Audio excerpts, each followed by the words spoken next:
से एक नया यूनिट शुरू कर रहा हूं लिखवाते हुए, ठीक है बेटा? नहीं देखो प्लीज, अब मैं लिखवाऊंगा ऐसा कि आपको बोरियत नहीं होगी, क्योंकि मैं बहुत लंबे लंबे फ्लो चार्ट नहीं बनवा रहा।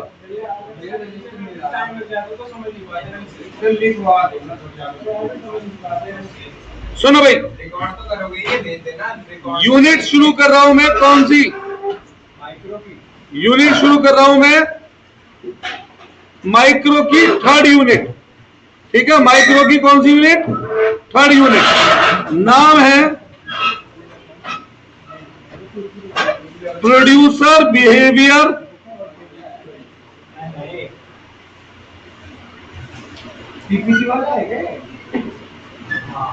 And supply.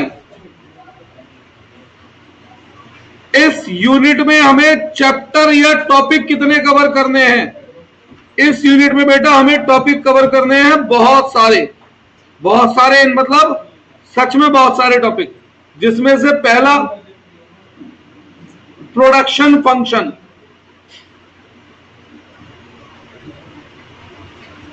जिसे हम लॉ ऑफ रिटर्न भी कहते हैं।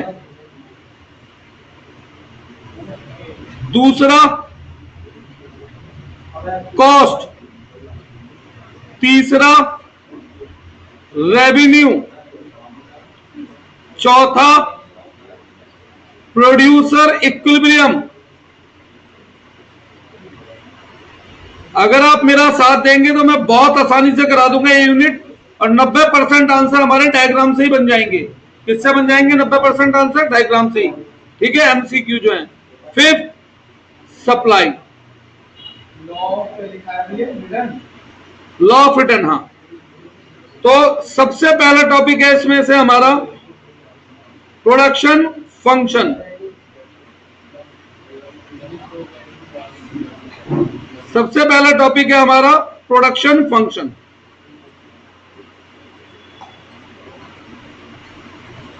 तो देखो, प्रोडक्शन फंक्शन जानने से पहले हमें एक शब्द समझना होगा, टाइम पीरियड। क्या शब्द समझना होगा?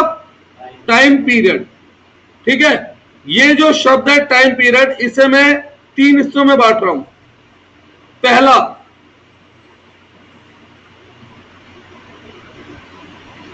Very short run, very short run period. दूसरा शॉर्ट रन पीरियड।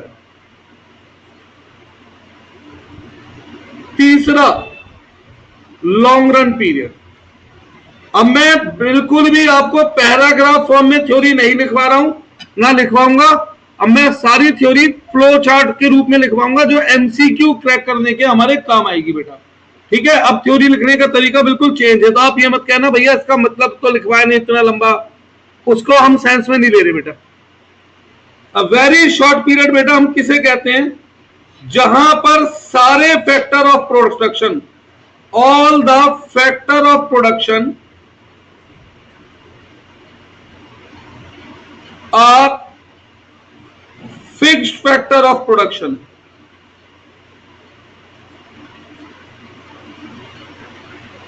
जहां पे सारे फैक्टर ऑफ प्रोडक्शन क्या है? फिक्स फैक्टर ऑफ प्रोडक्शन है। अब अगर खुद बताओ बेटा, अगर सारे factor fix factor of production है, तो क्या ऐसे में आप आउटपुट चेंज कर सकते हो? भाई जब कोई फैक्टर ही नहीं बदल सकता तो आउटपुट कैसे बदलेगी? तो in short run period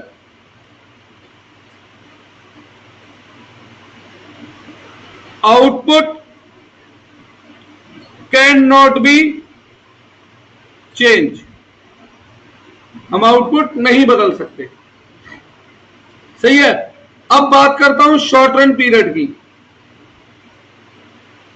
short run period, अच्छा एक बात सुनो, थोड़ा सा वैसी मतलब जानता हूं।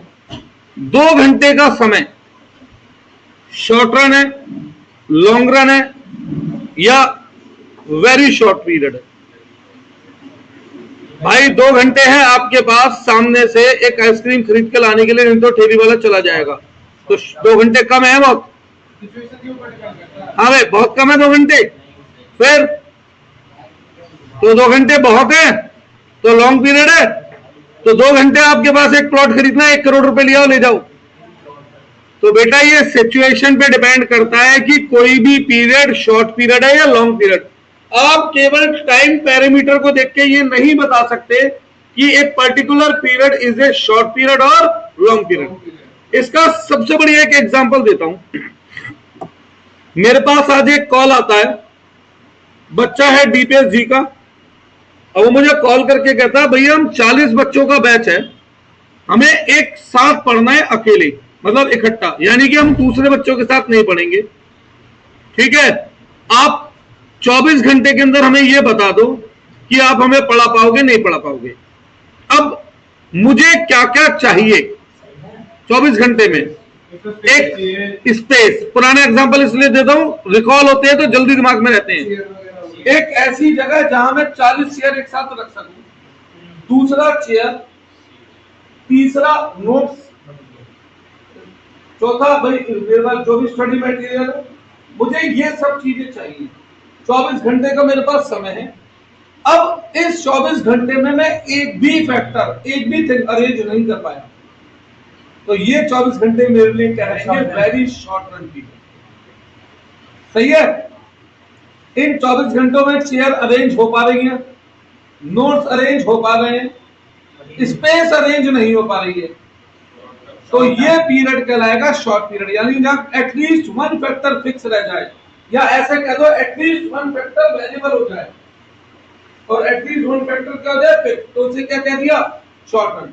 और 24 घंटे में मेरे पास सब कुछ अरेंज हो रहा है, तो यही पीरियड मेरे लिए क्या कहलाएगा? लॉन्ग रन पीरियड कहलाएगा। तो टाइम बेस पर, टाइम पैरामीटर पर कभी भी नहीं बताना कि एक particular period long run period है या एक particular period short run period है। ये किस बात के ऊपर निर्भर करेगा कि एक पीरियड लॉन्ग रन है या शॉर्ट रन है? ये डिपेंड करेगा उस सिचुएशन पर कि भैया कि हम अपने फैक्टर ऑफ प्रोडक्शन को अरेंज कर पा रहे हैं नहीं।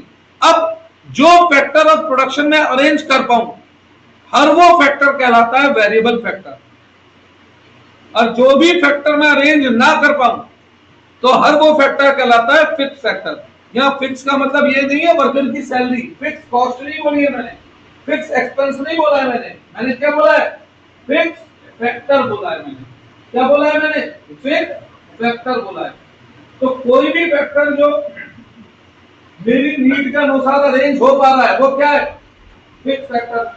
अब जो अरेंज नहीं हो, सॉरी, वो है वेरिएबल, और जो अरेंज नहीं हो पा रहा वो क्या है? फिक्स। तो वेरी शॉर्ट पीरियड में सारे फैक्टर क्या है?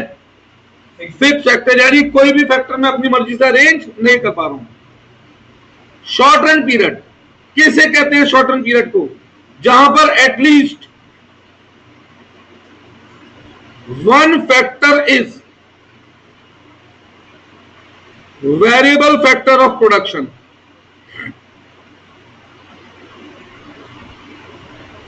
and at least one factor of production is fixed factor of production.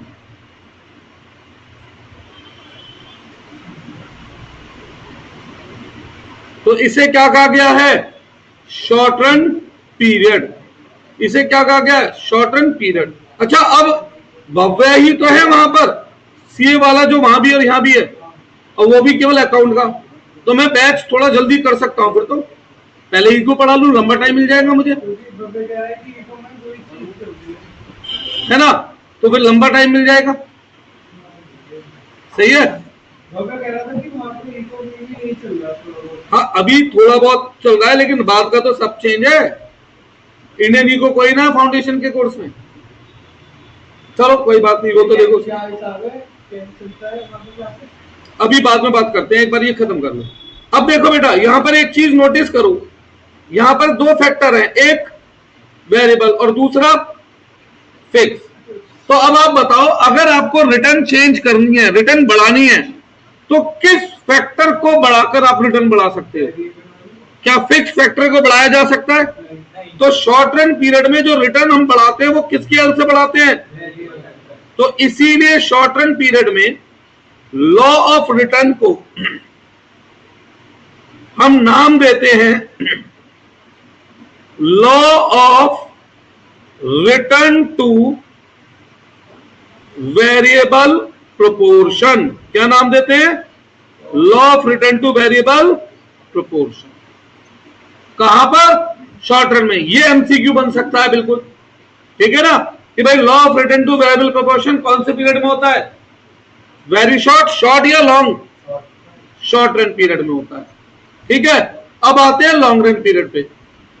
In long run period all the factor of production are fixed factor of production।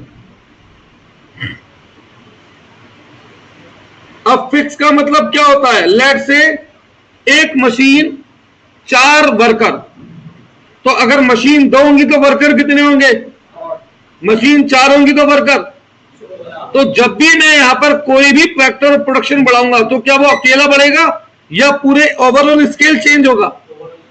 Overall scale of production change होगा। तो इसीलिए यहां पर हम लोग, क्योंकि यहां पर ओवरऑल स्केल चेंज होता है, इसलिए हम यहां पर लॉ ऑफ रिटर्न को क्या नाम देते हैं?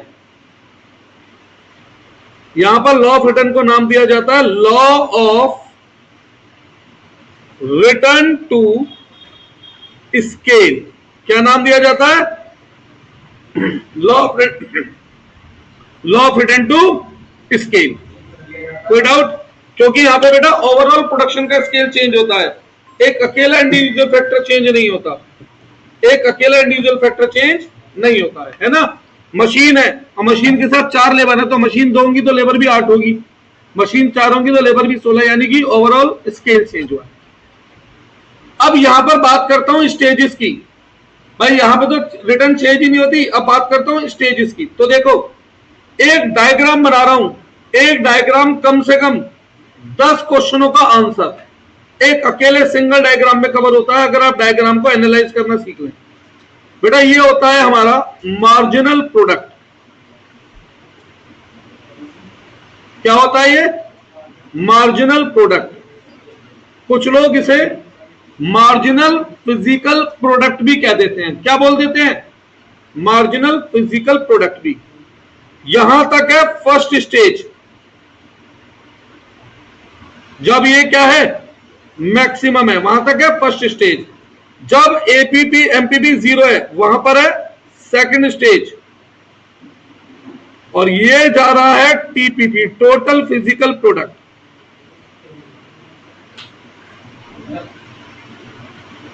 हाँ बेटा,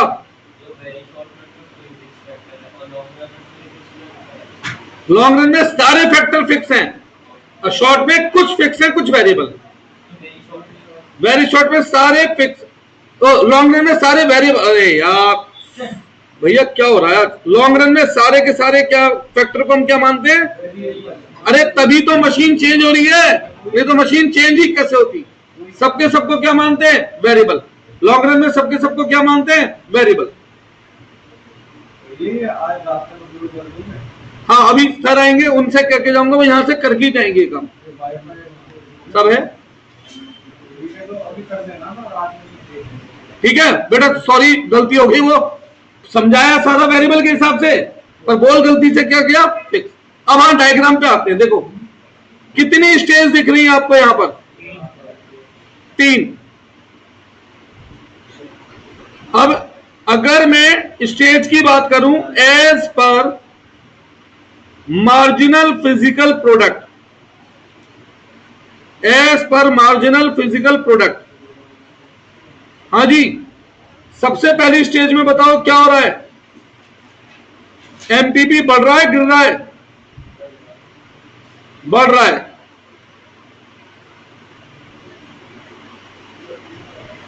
सेकंड स्टेज में MPP fall but remain positive.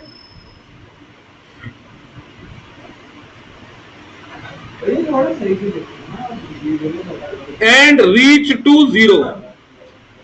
तू आके लिख के देख पेन से। और फिर तीसरे स्टेज में एमपीपी क्या हो गई?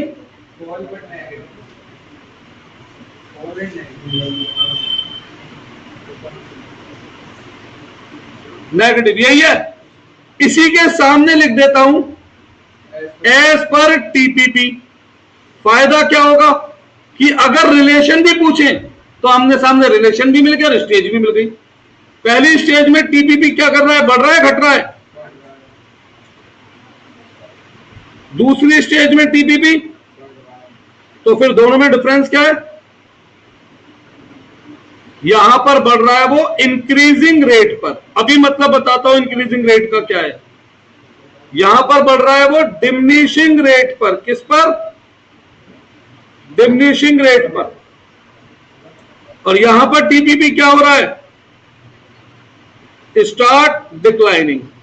सॉरी, जब जीरो है तो टीपीपी क्या है? मैक्सिमम है। क्या है? डायग्राम में दिख रहा है साफ। और जब एमपीपी नेगेटिव है तो टीपीपी क्या कर रहा है? अब जरा एक बात ध्यान से सुनो बेटा, मैंने एक जगह लिखा इंक्रीजिंग रेट, एक जगह लिखा डिमिनिशिंग रेट। इन दोनों का कोई मुझे डिफरेंस बताएगा क्या होता है?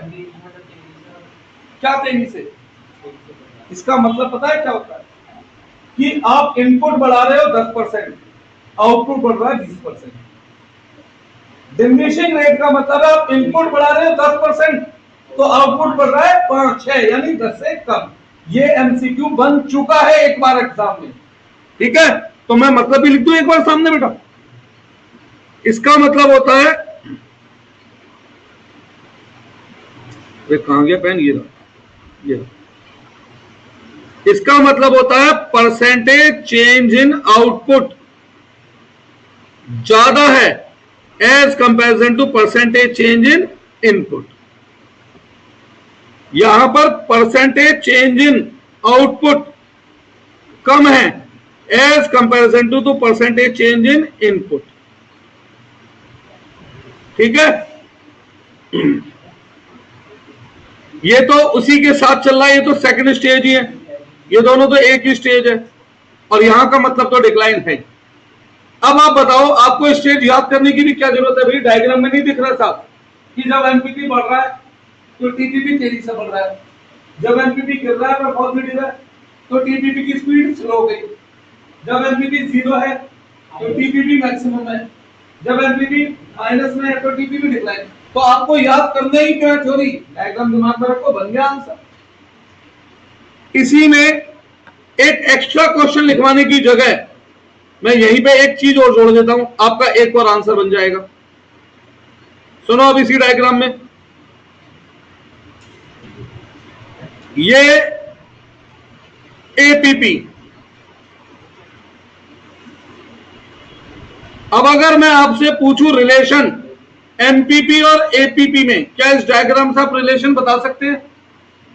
एट फर्स्ट यूनिट आपकी बुक में, वो कौन सी बुक है जो भी आपके 12वीं में चलती है, उस बेवकूफ ने डायग्राम यहां से बनाए हैं सारे, और आंसर बनते कहां से हैं? 1 यूनिट से। क्यों? नहीं, मेरे को नहीं पता मैं किसकी बात कर रहा हूं, जो भी आप पढ़ के आए हैं। तो डायग्राम वो गलत जगह से बन रहा है, 0 से नहीं बनाना, 1 यूनिट से बनाना है। तो एट 1 यूनिट सब क्या है? बराबर है, ठीक है? अच्छा, 1 यूनिट के बाद क्या ऊपर है क्या नीचे है? एमपीपी ऊपर है, एपीपी नीचे है। तो जब एमपीपी, इसी के बेस पे मैं इसका भी एक वो लिख देता हूं, रिलेशन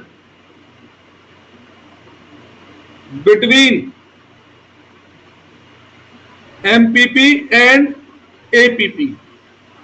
ध्यान देना, मैं हमेशा एमपीपी को पहले रखूंगा और दूसरी चीज को बाद में। मैं कभी नहीं बोलूंगा एपीपी और एमपीपी का रिलेशन, मैं हमेशा क्या बोलूंगा? एमपीपी और एपीपी, एमपीपी और टीपीपी। तो जब पहले पॉइंट पे at first unit MPP is equal to APP is equal to, सब बराबर थे। पता नहीं एमसीक्यू में क्या बात मांग ले। Second, when MPP is greater than APP, तो एपीपी क्या कर रहा है? राइज कर रहा है। When MPP is equal to APP. याद रखना, पूरी इकोनॉमिक में कभी भी आंसर भूल जाओ तो जब एमपीपी और एपीपी बराबर होंगे तो APP will be at it best.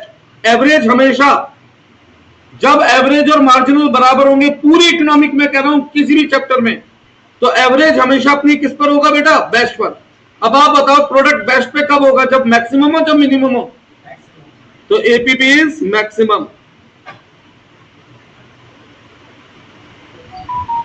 चौथा, when MPP become less than APP. तो एपीपी क्या कर रहा है? ध्यान दो, डिक्लाइन कर रहा है, दिख रहा है। पांचवा,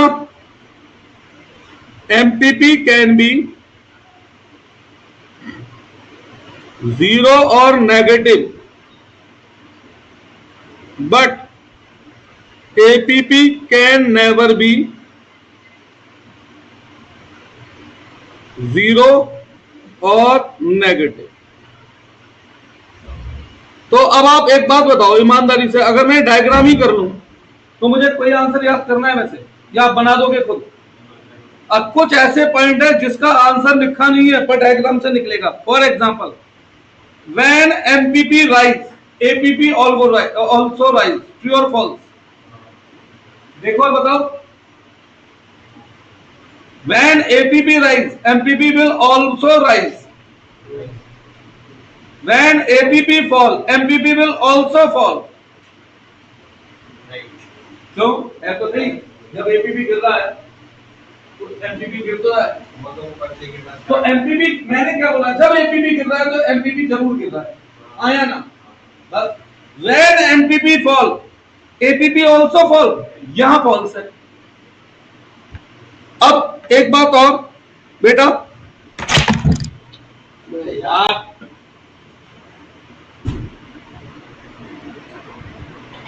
सुनो, एक बात और देखो,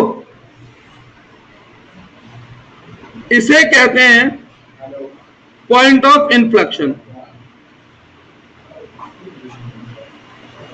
अब यहां मैंने 3 स्टेजेस लिखी है ना बेटा, जिसमें से पहली स्टेज को कहा जाता है इंक्रीजिंग रिटर्न,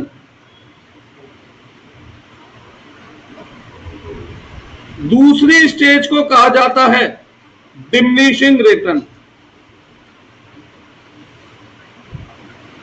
और तीसरी स्टेज को कहा जाता है नेगेटिव रिटर्न। अब पता नहीं एमसीक्यू कौन से शब्द के नाम से पूछ ले। लो 11वीं में जितना वो था ना, law of return two variable proportion, वो तो इतना ही था, खत्म। तो इस डायग्राम में कवर हो जाता है।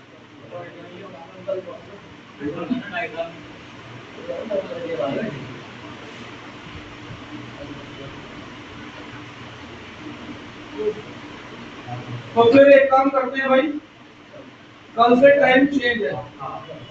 कल से मैं आप लोगों को बुलाऊंगा 10:15 पर, और 10:15 में पहले पढ़ाऊंगा इकोनॉमिक, कम से कम 1.25 घंटा, ठीक है? कम से कम 1.25 घंटे तो मिनिमम है। 10 बजे आ जाओ एक्चुअली में, तो 1.25 से 1.5 घंटा इकोनॉमिक, और फिर उसके बाद रखा। हाँ 11:30 तक नहीं फ्री हो गए भाई, कैसे हो जाओगे?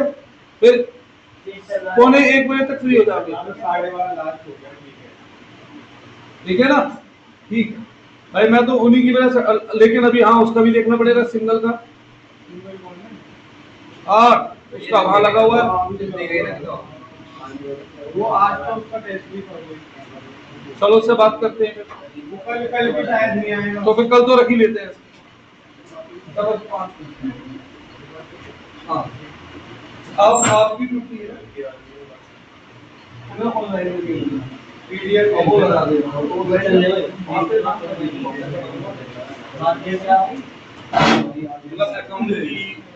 और उसकी मेरे वाले चैनल पे की ना। हाँ अच्छा, मुझे पता देखना पड़ेगा, बहुत सारी इकट्ठी। हाँ तो देखो, मैं नोटबुक पे तो नाम लिख देता हूँ ऊपर ना, नोटबुक में फायदा नहीं है, उस पे लिख वीडियो रिकॉर्डिंग बंद कर दी, नहीं छोड़ दी। हाँ बेटा ये क्लियर है। अब आता हूं सुनो, अगला नंबर लॉ ऑफ रिटर्न। भैया लॉ ऑफ रिटर्न रह गया है। लॉ ऑफ रिटर्न में रिटर्न टू स्केल, ये कौन से पीरियड में? Long run. अब इसमें एक बात ध्यान देना, अरे एक डायग्राम में आंसर है यार भैया। तो आपने एक बोला कि कल पढ़ते हैं, अब उसी हिसाब से हमारा मैंडेट जैसा बोल। अब कल ही लिखो भाई। मैं क्षेत्र का बहुत अच्छा हूं। एक्स एक्सिस वाई एक्सिस, यहां पर है इनपुट, यहां पर है आउटपुट।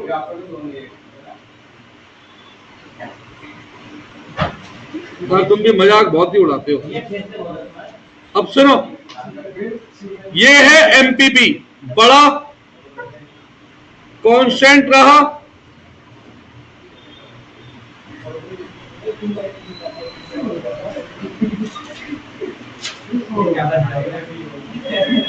एमपीपी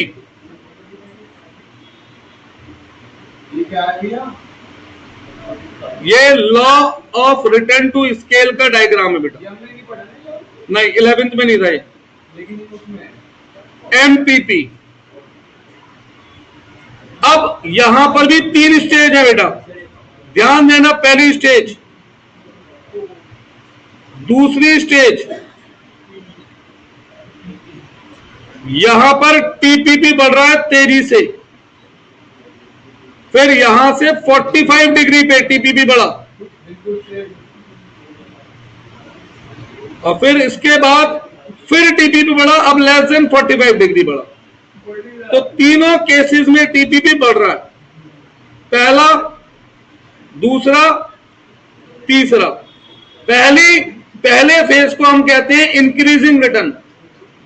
क्या बोलते हैं? Increasing return. दूसरी स्टेज को हम बोलते हैं कांस्टेंट रिटर्न। हमेशा याद रखो, कभी भी एग्जाम में नाम भूल जाओ, ये जो नाम दिए जाते हैं ना, ये मार्जिनल के बेस पे दिए जाते हैं। इस डायग्राम पर आओ, पहले केस में मार्जिनल क्या कर रहा है? बढ़ रहा है। तो देखो पहली स्टेज का नाम क्या था? Increasing return. दूसरे केस में मार्जिनल क्या कर रहा है? तो क्या नाम था? तीसरे केस में मार्जिनल क्या है? तो क्या नाम है? अब यहां पर आओ, पहले केस में मार्जिनल क्या हो रहा है? तो क्या नाम दिया? दूसरे केस में मार्जिनल क्या जा रहा है? कांस्टेंट जा रहा है, तो इसलिए क्या नाम है? कांस्टेंट। तीसरे केस में मार्जिनल क्या हो रहा है? तो क्या नाम होगा?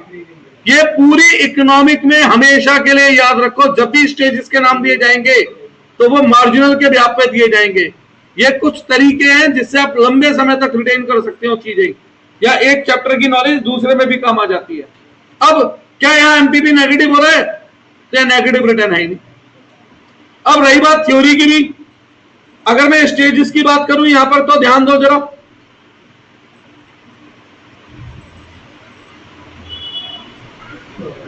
पहली स्टेज में एमपीपी क्या कर रहा है? इंक्रीज। तो टीपीपी क्या कर रहा है? Increase at increasing rate. दूसरी स्टेज में एमपीपी क्या है? कांस्टेंट। तो टीपीपी अब भी क्या कर रहा है? इंक्रीज कर रहा है। कौन से रेट पर? कांस्टेंट रेट पे। तीसरी स्टेज में एमपीपी क्या है? Fall but positive. तो टीपीपी अभी भी क्या कर रहा है? इंक्रीज, बट कौन सी रेट पे? डिमिनिशिंग रेट पे। अब ये जो मैं आपको रिलेशन बता रहा हूं, केवल इस चैप्टर तक सीमित मत रखो, ये फॉर एवर है इकोनॉमिक में, जहां भी मार्जिनल और टोटल का रिलेशन हो। सही है। अब बस रीजन बताने रह गए इन दोनों स्टेजेस के। चलो आप उनसे पढ़ लो फिर, लेकिन कल भैया ऐसा नहीं चलेगा। कल मैं टाइम पे, कल तो खैर मेरा टाइम ये लगे, ठीक है? कल 10 बजे।